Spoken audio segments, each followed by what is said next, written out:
There was an idea to bring together a group of remarkable people. Who are these people? Authenticity Radio. Stimulating and transparent. Real people and real authentic talk. Ladies and gentlemen, it's time to get real. What are you prepared to do? Guys, I'm bringing the party to you. Slade Suter Live. Hey, welcome. Grab a seat anywhere. No, we don't have any menus. The only thing we have today is the freedom to express who you truly are. We call it Authenticity Radio. You'll like it, don't worry. Let me go grab the host. He's got the hospitality of a fat and jolly innkeeper. He's a good guy. Slade Suter. And welcome to today's program. This is Slade Suter.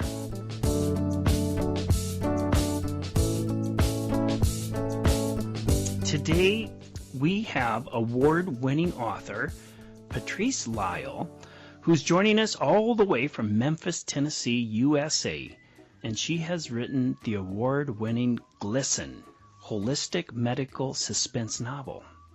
Does that intrigue you? Well, let's bring her on. Patrice, welcome to Authenticity Radio. Thank you, Slade. I'm so excited to be here today. Again.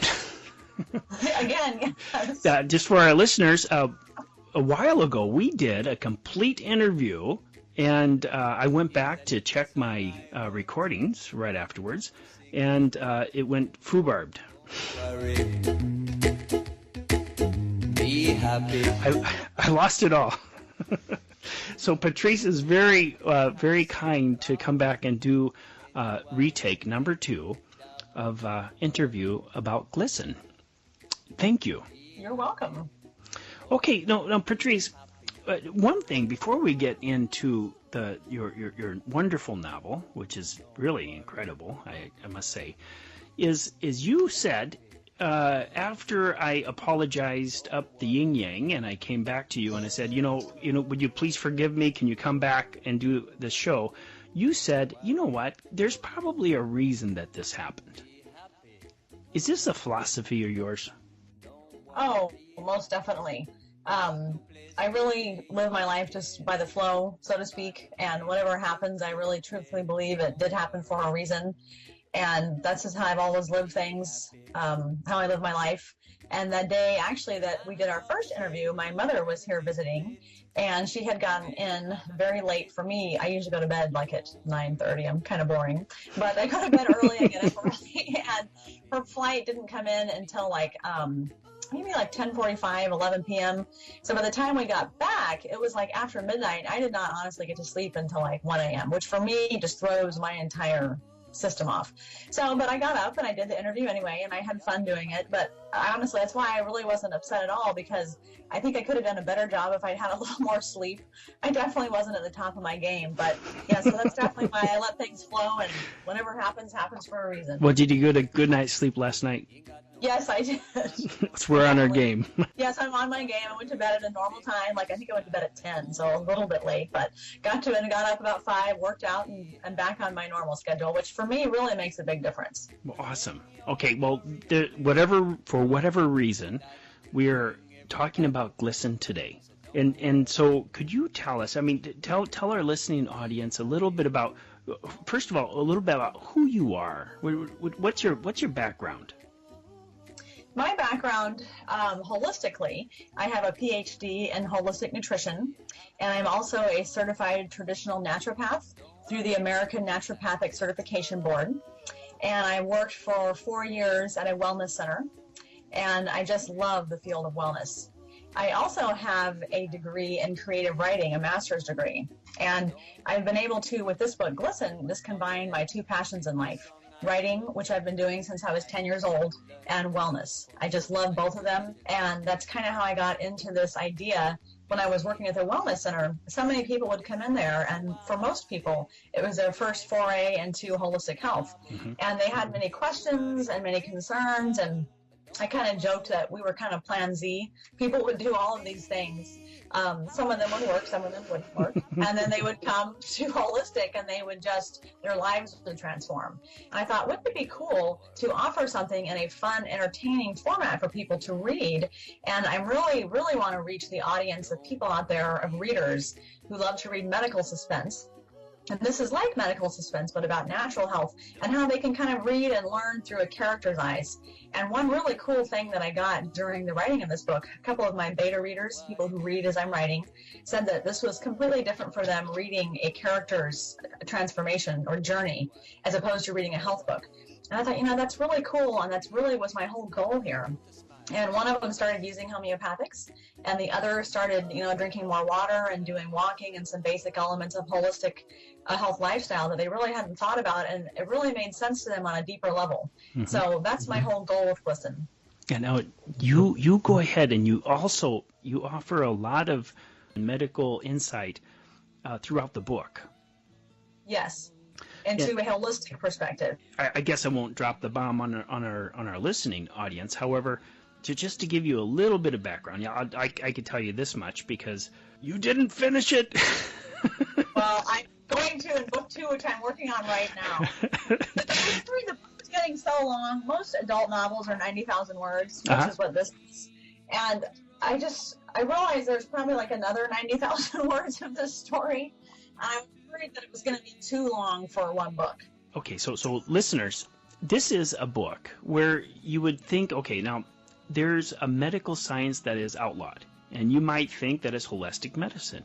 However, it's flipped around back on its back, and the Western medicine in this book has been outlawed. And so this is the book's genre background, or how do you say that? Yes, premise. Premise, yeah. This is the book's premise. There we go. And then there's 2 twin sisters that are involved, and they're both on different sides of the coin, and it's so unique. Is this something that just kind of popped into your head, or is this evolved as you were writing, or how did you come up with this idea of writing Glisten? Well, it was definitely an evolution. About 4 years ago, I had a pulmonary embolism while I was driving on the freeway in Florida, as a matter of fact. And at the time, we have family heart history, and I thought it was a heart attack. So I finally, begrudgingly, went into the doctor with my husband, one of the urgent cares, and they said, no, you haven't had a heart attack. And I'm like, well, awesome. And they said, well, you've had an embolism. And I didn't even know what that was. And then he said, well, I had to go to the ER, and they wouldn't even allow me to drive. I'd have to go by ambulance if someone wasn't there to take me. And I'm like, oh, wow, what? So then, of course, my husband's there, and we drive to the ER. And on the drive over, because my mother-in-law, as I mentioned, is a naturopathic doctor and has been one for 20 years, I decided to give her a jingle. And I said, this is what's happened. They want to do CAT scans, because she's always talked about those, and all these things. And I was hoping that she was going to tell me, oh, this is ridiculous, you don't need to go. But she didn't. She was like, you need to go, Patrice, because embolisms are life-threatening. And then I was like, oh, no, if she's telling me to go, I'm really in trouble here. So, to make a long story short, I did all the tests I had to do, the CAT scan, all those things, and they determined that I did not have another one, which was their big concern. But I had one.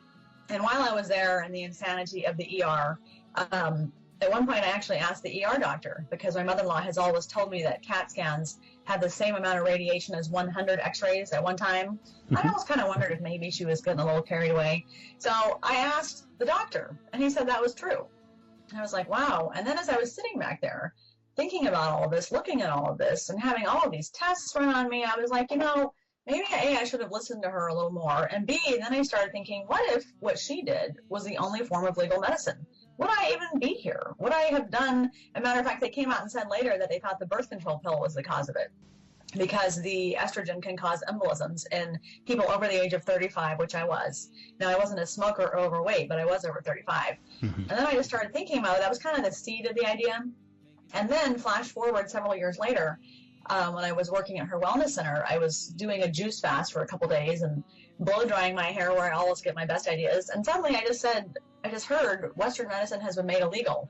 And I just flashed back to that moment in the ER. And then I was like, oh my gosh, this is it. I just get goosebumps now. I have to write this book. And then I'm like, well, wait, I need a personal story along here too. And then I'm just like, because me and my sister are very close. And I'm like, what if me and my sister were on opposite edges of this battle and this debate? And then I'm like, what if they're twins? And then I just went from there. And the story just came to me. And it was a completely different experience than some of my other novels that I've written. I used music while I was writing, and I just feel like it just flowed out, as opposed to, sometimes I like the term chisel. I have to go in and chisel things out for my other books, but none of that happened on this book. It just flowed out and kept going, and then suddenly I was at 90,000 words, and I'm like, oh my gosh, I have another 90,000 words to finish this story.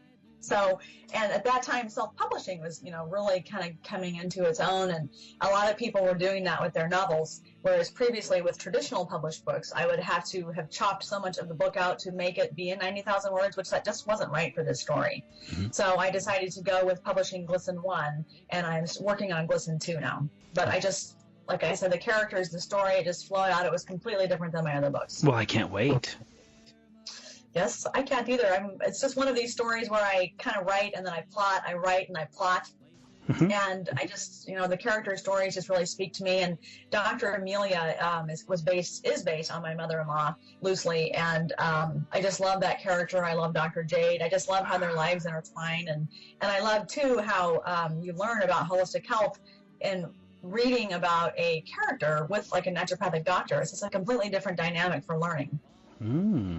So, did you get up at 2 a.m., 3 a.m. and start writing, or how? I did a few times, yes.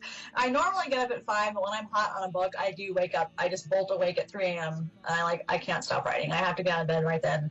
And I do go to bed early, 9:30. I prefer to get 6 hours of sleep, but if I wake up with the muse, I gotta go. Wow, Patrice. Well, next time you do that, just remember the hour difference, so you can get up and talk to me That's right. as you're writing. That's right.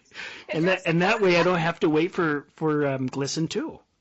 That's right. I'll just call you and be on Skype while I'm typing. And then I can get a beta reader or a beta listener while I'm doing it. Of course you can. Of course. Okay, so I want to ask you a couple of health questions. Sure. Because of your studies and your vast knowledge and your concern, because you have a really nice heart. You really do. Oh, thank you. What about obesity, and specifically in the United States? It seems like this is a big topic. Oh, absolutely. There can be many causes of obesity. It can be, of course, some people will always try to blame thyroid. Some people will talk about adrenal wipeout. But the bottom line, when you talk about any illness or disease, you really get into, from a naturopathic perspective, the 3 basic things that are wrong in all problems. You have nutritional deficiencies, meaning that the pH is off. The pH is the acid-alkaline balance of the body. And in all cases that I've seen of extreme weight loss problems, the person is always acidic. And you cannot best digest nutrients to make your cells healthier without having an alkaline pH. And the best pH is around 7, which is green on the pH tape, because you don't want to be too alkaline, blue or purple, because then you don't have enough acid to digest protein. But if you're too acidic, you can't either. And so there have been many fabulous books written on pH and the incredible importance of it. And that's one monitor that we do use in wellness.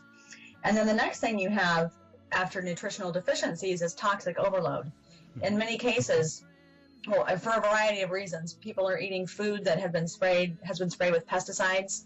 We live in a world of exhaust fumes, of chemical cleaners in homes and offices and carpets. And there was a study that I read about airplanes, and that I think it was a National Geographic traveler, a reporter, did so much travel that he had more chemicals in him from the foam on the seats and the flame retardants than if he would have worked at the factory.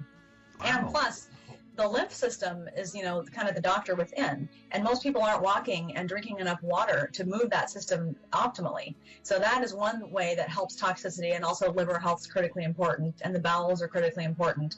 So when none of those are working correctly, and you have nutritional deficiencies and toxic overload, then your vital force, which is your constitutional ability to stay healthy, crashes, and then symptoms start occurring. And one person, that may be obesity. One person, it may be diabetes. One person, it may be heart disease. One person, it may be all 3. But the real question in any problem, any health problem, is why is your body manifesting these symptoms? And that's really, in my opinion, the real critical difference with Western and holistic. Western seeks to suppress the symptoms, such as a bariatric surgery. Well, I personally know someone close to me who's had that surgery. And yes, he did lose a lot of weight at the beginning, but then he started gaining it back because all of these problems, and then we added emotional and mental and spiritual impacts to that also. None of that was addressed. And so the stomach starts stretching out, the person gains the weight back. And now what's so devastating for those people, now luckily he didn't gain it all back, but many people have. And, you know, when people are in that horrible situation of obesity, that surgery is like their only final hope, their last ticket. And then once they have it and they get back into a weight gain situation, they're just devastated. And I just find that so frustrating and so irresponsible that all of these things aren't dealt with. Because my mother-in-law has had so many people lose weight by addressing bottom line wellness causes. And as with any other disease, it's the same thing. Well, you can't really dissect a human being while we're living, can we? You know, so we have the psychological, the physical, the spiritual. Yes. It all kind of flows into one. We're kind of a one pack unit, aren't we? Yes, with many facets. And it's like an example is, say someone who's going through a divorce. Well, obviously that terrible stress is going to affect their body. But a lot of times they'll just go to a doctor's office and get an antidepressant. And that's like putting a house fire out with a squirt gun. I mean, and first of all, the people that I've seen at the Wellness Center on antidepressants, while they may be better than they were, but they're never happy people. But yet, once they go on a holistic lifestyle, I cannot tell you the number of people that have come back and have gotten off all their antidepressants and say, I can't believe that it was so easy after you get used to the transition into wellness. It's just not that difficult. It becomes what you do. But the benefits that you reap are just so worth it. And that is one thing I do get frustrated about. And for Western medicine, I definitely think we have the best Western medical system in the world for an acute crisis. Car accidents, heart attacks. Now, say if someone is suicidal and they need antidepressants, that's different. But keeping them on the chronic problems long-term is just what I really have an issue with. And also, you mentioned that high cholesterol is another word for being dehydrated. Yes, I learned that at the Wellness Center, and I've read that in several other holistic books, that the basis premise for that is that the cholesterol, excess cholesterol, is formed in the body, in the cells, to keep what little water there is in those cells there for hydration. It's pretty interesting, and also there's a big push for the cholesterol to be lowered too low in this country, according to some holistic studies that show that metabolism, getting back to your question about obesity, metabolism is best really around 200, but of course the medical profession is trying to keep it so low. And you know, if you're not hydrated, you're never going to have the best metabolism. Your pH is going to be off, and the whole system's not going to work.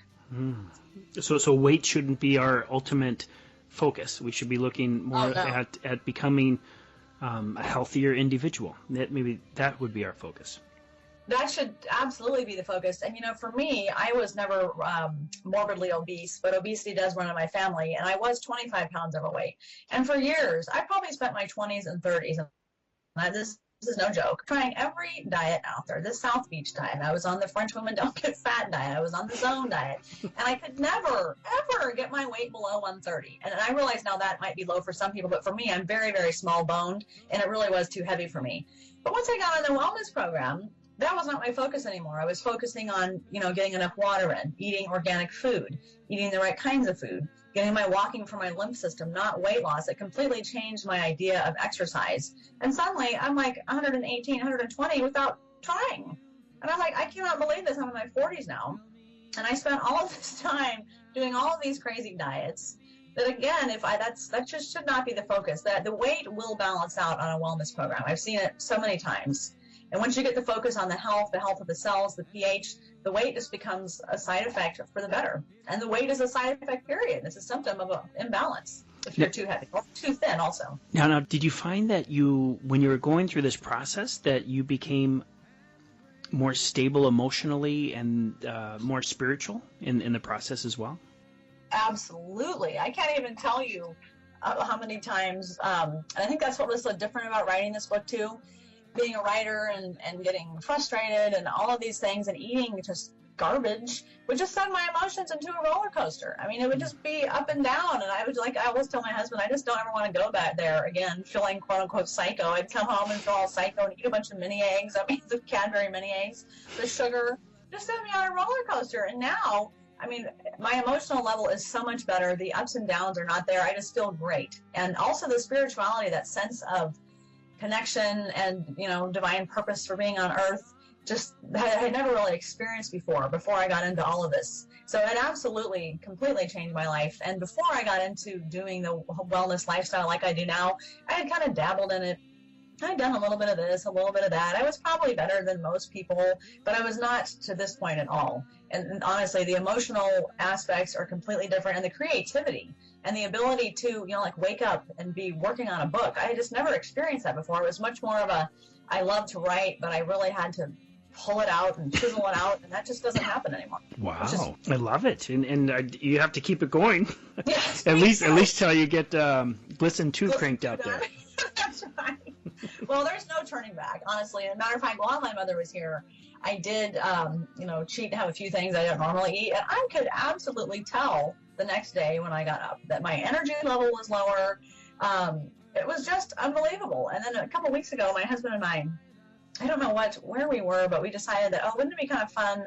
I can't remember what we had. We had, I think, a pizza with a bunch of gluten and cheese that I don't normally eat. And then we were really awful. We had like some chocolates and some Doritos, stuff that we used to eat like 15 years ago. The next day we both got up and we said, this is terrible. I can't believe how awful I feel. I had like no energy. I was dragging. My emotions were not, I wasn't as happy. I thought, this is terrible. And you know, what's also so fascinating, and the point that I love that I make in Glisten, is how much power food has, if you really think about it. I mean, food is so powerful for the good or the bad that people who are on Coumadin have to monitor their intake of greens. I mean, green leafy vegetables are that strong that they can counteract a powerful drug like Coumadin. And if you really think about food in that aspect and what it really does to you and how it really affects everything, it's pretty amazing. Mm-hmm. We would spend so much more time in planning our meals, wouldn't we? Yes, and you know, I've gotten used to that. I do a blender drink that my mother-in-law recommends for breakfast and lunch, and I feel great. I have none of my up and down food crashes like I used to get, and then I have a normal dinner. We have, you know, a lean protein and vegetables and healthy carb for dinner. And I may have a snack. I make healthy cookies that I eat throughout the day. But yeah, I do plan. But now that I'm used to it, it doesn't really feel like a big deal. And before, when I was doing all this crazy dieting, I was always planning to, but it never resulted in any sort of A, real weight loss, and B, no health gain, which is really the biggest focus. Here's an interesting question. You lived in, let's say, you told me offline, you lived in Colorado for a while, you lived in Florida for a while, and now you're living in Tennessee. Yes. I would imagine that there are certain places that cater more to healthy foods, they're more conscious orientated, and then there's certain places that just do not, and it's harder to find things around. Yes. Tennessee is one of those latter states where they don't. Okay. It is a little, it's kind of odd. Being from Oregon, and my husband and I are both Oregonians, Pacific Northwest and the West Coast in general is very big on health. You can get soy milk and almond milk, vegetarian restaurants, non-dairy. I mean, it's just not difficult to find. But here, I mean, I like to get green tea at Starbucks and put some almond milk or soy milk. I try not to have soy a lot because of the high estrogen, but occasionally if I want something, I will have that instead of cow's milk. And I went to order it, and the girl didn't even know what soy milk was. It was like a little Starbucks in a building, not a independent Starbucks. Mm-hmm. I was like, wow, that's so interesting.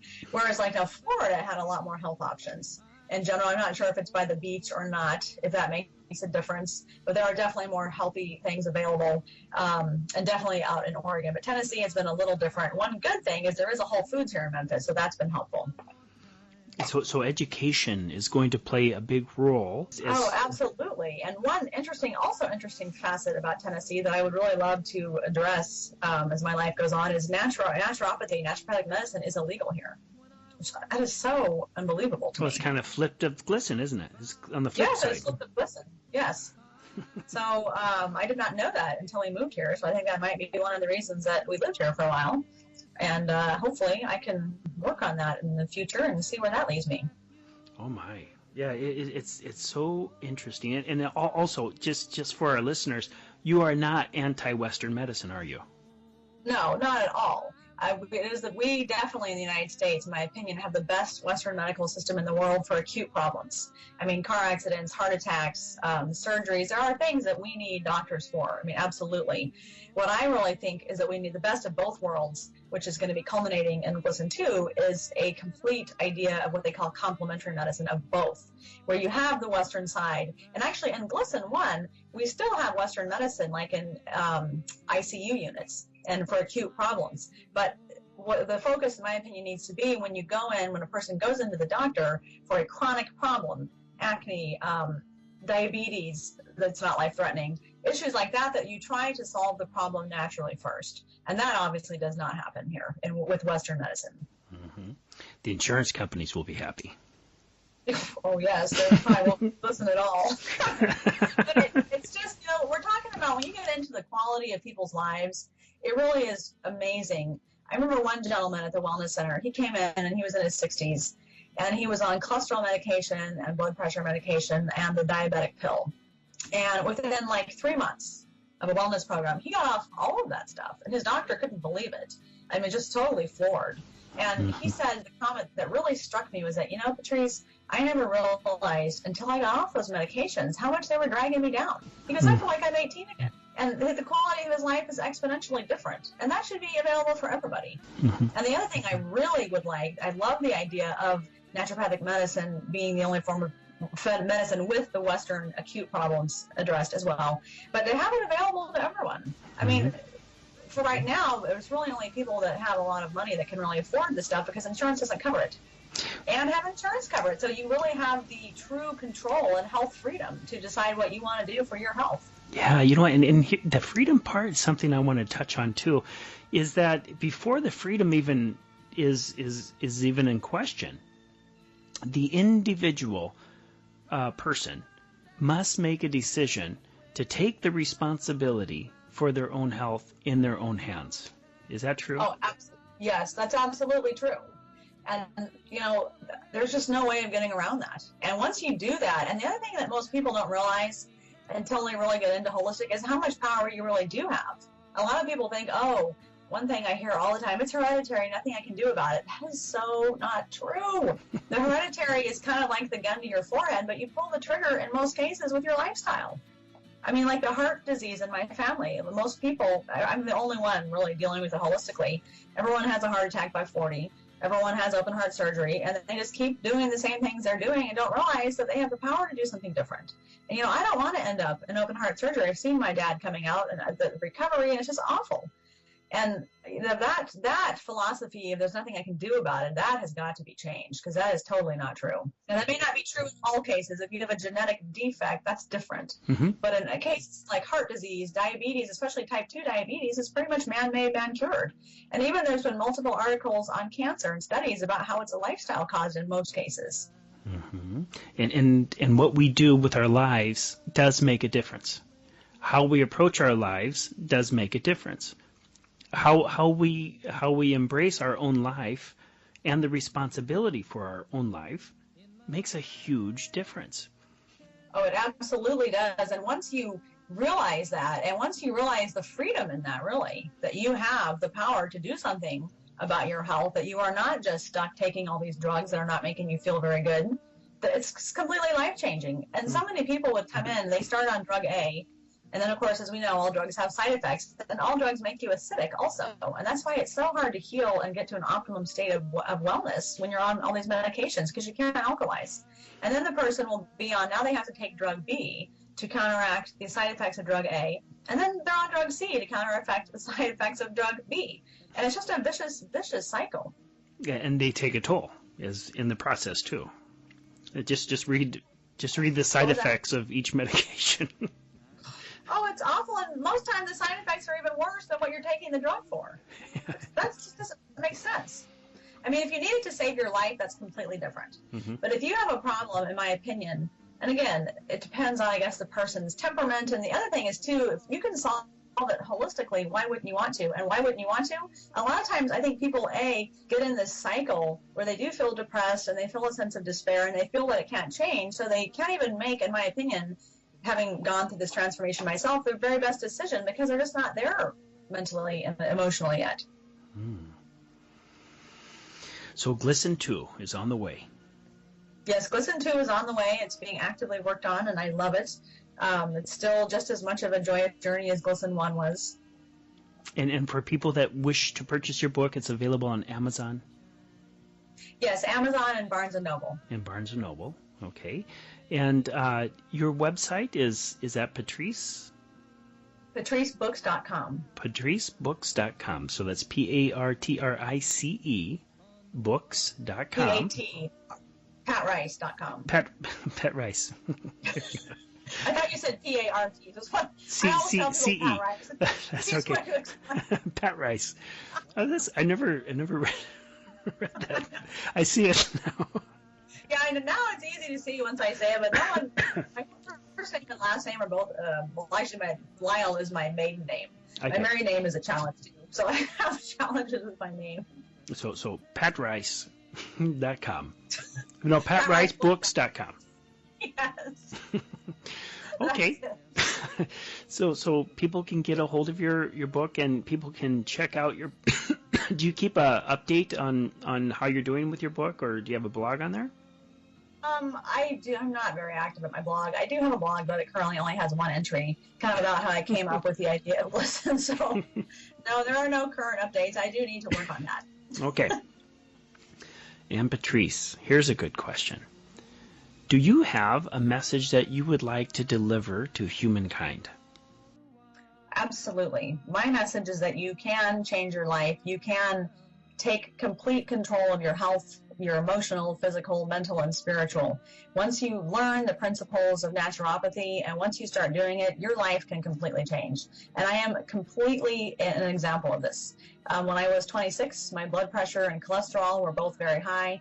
With my family heart history, they wanted to put me on medication. And since I've been doing all this, I'm 43 years old now. I'm not on any blood pressure or cholesterol medication. I recently had my blood pressure checked, and the doctor said I had the blood pressure of an 18-year-old athlete. So you do have the power to change things, and that's what I'm really hoping to get out there with Glisten. Patrice Lyle, thank you for joining Authenticity Radio. Well, you are welcome, and thank you so much for having me again. And will you join us again for Patrice I would love to. for Glisten 2? Oh, absolutely. It would be my pleasure. This is Slade Suter. Until next time, be authentic, be true, glisten, and be free. Sunshine, almost always.